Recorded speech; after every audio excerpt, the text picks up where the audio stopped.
পঞ্চম শ্রেণীর জন্য ইংরেজি বিষয়ে আমরা বেশ কিছুদিন আগে শুরু করেছিলাম 4th lesson, memory in marble. এই লেসনের টেক্সট এর ইংলিশ রিডিং এবং বাংলা মানে ও ওয়ার্ড নোটস আমরা সম্পূর্ণ করেছিলাম এবং অ্যাক্টিভিটির মধ্যে 1 to 3 অর্থাৎ 1 থেকে 3 পর্যন্ত অ্যাক্টিভিটি শুরু করেছিলাম ও শেষ করেছিলাম। আজকের ক্লাসে আমরা অ্যাক্টিভিটি 4 থেকে যতটা সম্ভব অ্যাক্টিভিটিগুলো শেষ করার চেষ্টা করব। তো অ্যাক্টিভিটি 4 কোথা থেকে শুরু সেটা আমি তোমাদের একটু দেখিয়ে নিয়ে সেখান থেকে পর্যায়ক্রমে অ্যাক্টিভিটি ঠিক কী করতে হবে, কী ব্যাপার স্যাপার সেগুলো একটু বলছি, মন দিয়ে শুনে নিয়ে বাড়িতে সেগুলো লিখে ফেলবে।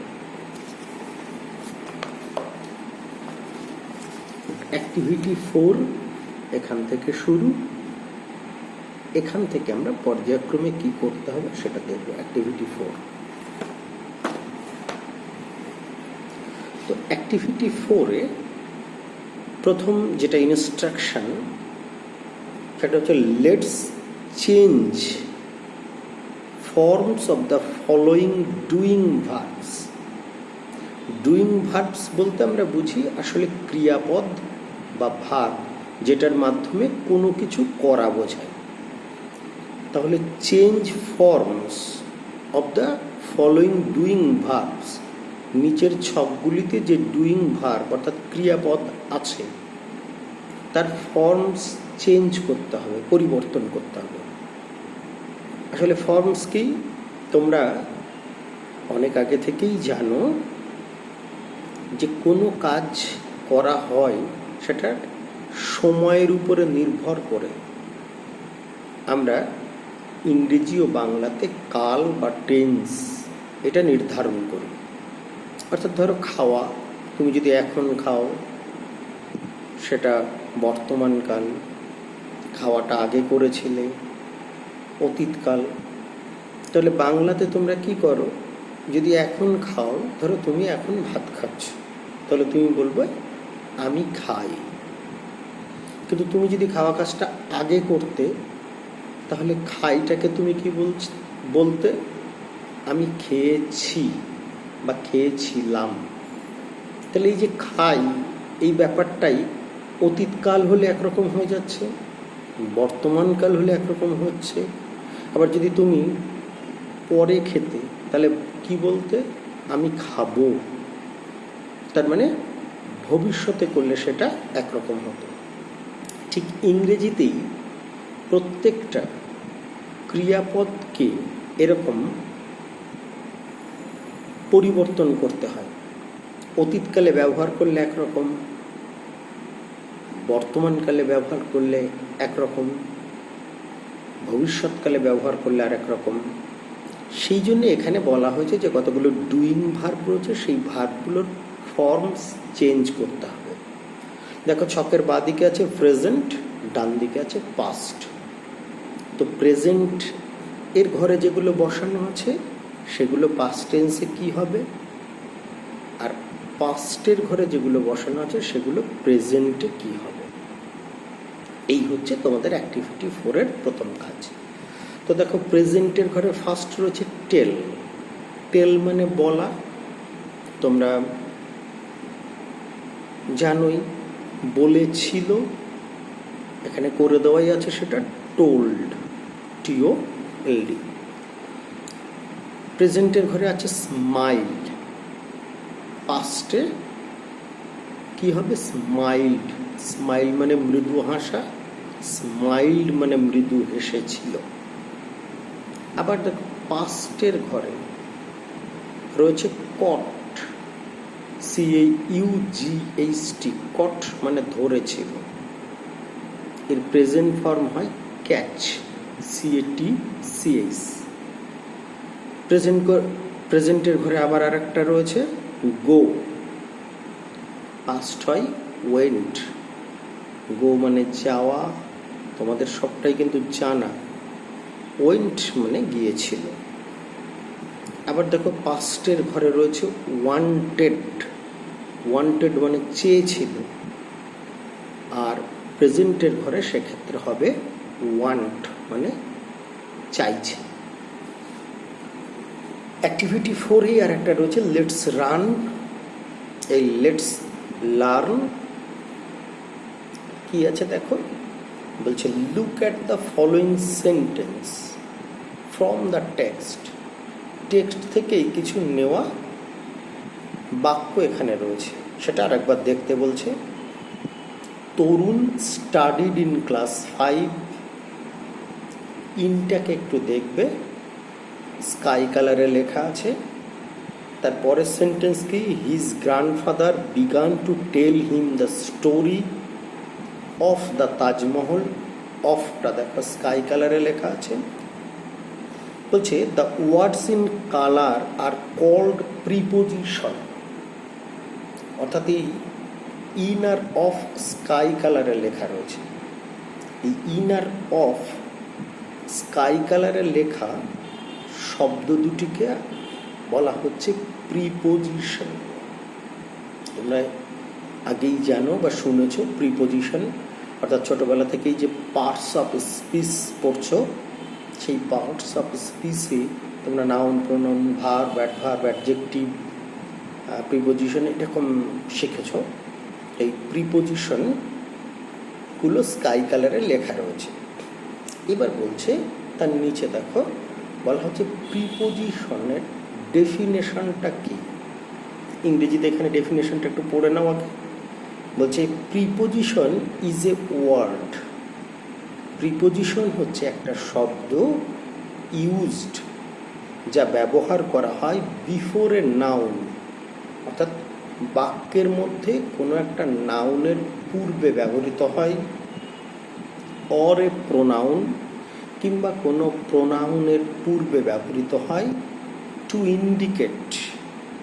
টু ইন্ডিকেট নির্দেশ করার জন্যে, কি না প্লেস জায়গা, পজিশন অবস্থান, টাইম সময়, অর মেথড পদ্ধতি। তার মানে কি বোঝাচ্ছে, প্রিপোজিশন হচ্ছে এমন একটা শব্দ যে শব্দটা সবসময় কি হয়, যে নাউনের আগে বসে অথবা প্রোনাউনের আগে বসে। কি জন্যে না টু ইন্ডিকেট নির্দেশ করার জন্য, কি জায়গা, অবস্থান, কাল অথবা উপায় ইত্যাদি বোঝানোর জন্য। তাহলে প্রিপোজিশন হচ্ছে সেই শব্দগুলো বাক্যের মধ্যে যেগুলো বসে এবং বসে কি করে না নাউনের বা প্রোনাউনের পূর্বে বসে অবস্থান, পদ্ধতি, সময় ইত্যাদি নির্ধারণ করে। এইবার দেখো এইখানে কতগুলো বাক্য দেওয়া আছে এবং তার মধ্যে একটা করে স্কাই কালারের ওয়ার্ড আছে, অবশ্যই সেগুলো প্রিপোজিশন। এইগুলো দেওয়া হয়েছে, তুমি একটু পড়ে বুঝতে পারবে যে এখানে এইগুলো ঠিক কি কি নির্দেশ করেছে বা কিভাবে বোঝাতে চেয়েছে যে প্রিপোজিশন ব্যবহৃত হয়। তারপরে আবার প্রিপোজিশনের কাজ দিয়েছে, সেটা পরে, আগে এইটা আমরা একটু দেখে নিই। দেখো প্রথমটা আছে the book is in the bag, বই ব্যাগের মধ্যে। The book is on the table, বই টেবিলের উপরে। The book is under a table, বই টেবিলের নিচে। This book is for you, এই বইটার মালিক তুমি। She gave a book to her teacher, সে তার শিক্ষককে বইটা দিয়েছে। She held the book over the table, she held the book over the table, টেবিলের উপর দিয়ে দিচ্ছে। She read the book during class, সে ক্লাসের সময় বই পড়ছে। তাহলে দেখো বুক প্রতিটা ক্ষেত্রে নাও, কিন্তু এই বইয়ের অবস্থান বোঝানোর জন্য, সময় বোঝানোর জন্যে, পদ্ধতির জন্যে বিভিন্ন বাক্যে বিভিন্ন ধরনের প্রিপোজিশন বসেছে, যেটা তোমরা আগেই শিখেছো যে প্রিপোজিশন কি জন্যে বসে, নাউনের আগে বা প্রোনাউনের আগে বসে তার অবস্থান, তার পদ্ধতি, তার সময় ইত্যাদি নির্দেশ করে। তো এবার এখানেও দেখো বলা আছে each of the above sentence, এই উপরের প্রত্যেকটা বাক্যে দ্য প্রিপোজিশন শোজ দেখাচ্ছে কি, দ্য পজিশন অবস্থান, অন, আন্ডার, ওভার, টাইম হচ্ছে ডিউরিং, মেথড হচ্ছে ফর আর টু, অ্যান্ড প্লেস হচ্ছে ইন। তার মানে in, on, under, for, to, over, during, এই যে প্রিপোজিশনগুলো প্রত্যেকটা কিন্তু কি বোঝাচ্ছে, অবস্থান বোঝাচ্ছে, না হয় সময় বোঝাচ্ছে, না হয় পদ্ধতি বোঝাচ্ছে ইত্যাদি। প্রিপোজিশন ঠিক এই জন্যই ব্যবহৃত হয়। ঠিক সেরকম অ্যাক্টিভিটি ফাইভে সেটাই বলতে চাইছে, এতক্ষণ যেটা শিখলে প্রিপোজিশন সেই সম্পর্কেই একটা কাজ, feel in the blanks with the suitable preposition from the boxes. দেখো নিচে এই বক্সের নিচে প্রিপোজিশন দেওয়া আছে, এগুলো দিয়ে তোমাকে এটা পূরণ করতে হবে। এটা হচ্ছে অ্যাক্টিভিটি 5-এর কাজ। এবার অ্যাক্টিভিটি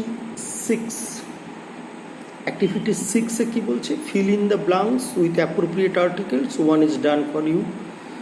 আগেরগুলো যেমন তোমার প্রিপোজিশন দিয়ে পূরণ করতে হবে, এটা তেমনি আর্টিকেল দিয়ে পূরণ করতে হবে। আর্টিকেল তোমরা আগের একটা লেসনে শিখেছো, এ এন দি, এই তিনটে হচ্ছে আর্টিকেল। এই আর্টিকেল দিয়ে এই শূন্যস্থানটা পূরণ করতে হবে। অ্যাক্টিভিটি 7 দেখো কি, অ্যাক্টিভিটি 7 হচ্ছে এইটা।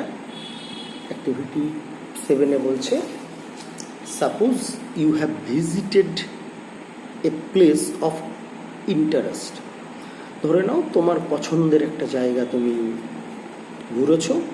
নাও রাইটে at least 5 sentence about that place. সেই জায়গা সম্পর্কে 5টা সেন্টেন্স লিখতে হবে। Begin with the name of the place. তো বলছে শুরুটা কি করে করো, প্রথমেই তুমি যেটা জায়গায় গেছিলে, যে ধরো তুমি গেছিলে এরকম যে লাস্ট উইক, মানে গত সপ্তাহে গিয়েছিলে, তাহলে last week I visited the zoo, আমি কলকাতায় চিড়িয়াখানায় গিয়েছিলাম। এরকম করে জাস্ট 5টা সেন্টেন্স তুমি খাতায় লিখে রাখবে। অ্যাক্টিভিটি 8-এ এবং 9 দুটো একসঙ্গে দেখো, দুটোর সঙ্গে সম্পর্ক আছে। অ্যাক্টিভিটি 8 এবং 9। অ্যাক্টিভিটি 8-এ বলছে right 5 sentence your journey from your home to school. তুমি বাড়ি থেকে যেভাবে স্কুলে যাও সেই রাস্তার সম্পর্কে 5টা সেন্টেন্স এখানে দিয়ে দিয়েছে। Distance between home and school, তোমার বাড়ি থেকে স্কুলের দূরত্ব কত। মোডস অফ ট্রাভেলিং, তুমি কিভাবে যাও। আর ইম্পর্ট্যান্ট ল্যান্ডমার্ক, অর্থাৎ স্কুলে যাওয়ার পথে তোমার গুরুত্বপূর্ণ কোনো চিহ্ন পড়ে কি না, যেমন ধরো ক্লাব হতে পারে, পুকুর টুকুর হতে পারে ইত্যাদি। বলছে things you see in the course of your journey, the most exciting part of your journey. আর যাওয়ার সময় গুরুত্বপূর্ণ কোনো ঘটনা তোমার ঘটে কিনা ইত্যাদি। এটার উপরে 5টা সেন্টেন্স, এগুলো কিন্তু সব তোমাদের খাতায় করে রাখতে হবে। You have seen a route map, আগেই একবার রাস্তার মানচিত্র আগের লেসনে করেছো, সেই রুট ম্যাপ একটা আঁকবে। অর্থাৎ স্কুল থেকে বাড়ি থেকে স্কুলে যাওয়ার রাস্তার একটা ম্যাপ তোমাদের আঁকতে হবে। এই হচ্ছে মোটামুটি লেসন 4-এর অ্যাক্টিভিটি। আমরা পরের দিন থেকে লেসন 5 নতুন একটা টেক্সট শুরু করব। তোমরা এই অ্যাক্টিভিটি 4-এর লেসন 4-এর অ্যাক্টিভিটিগুলো কিন্তু শেষ করে ফেলবে।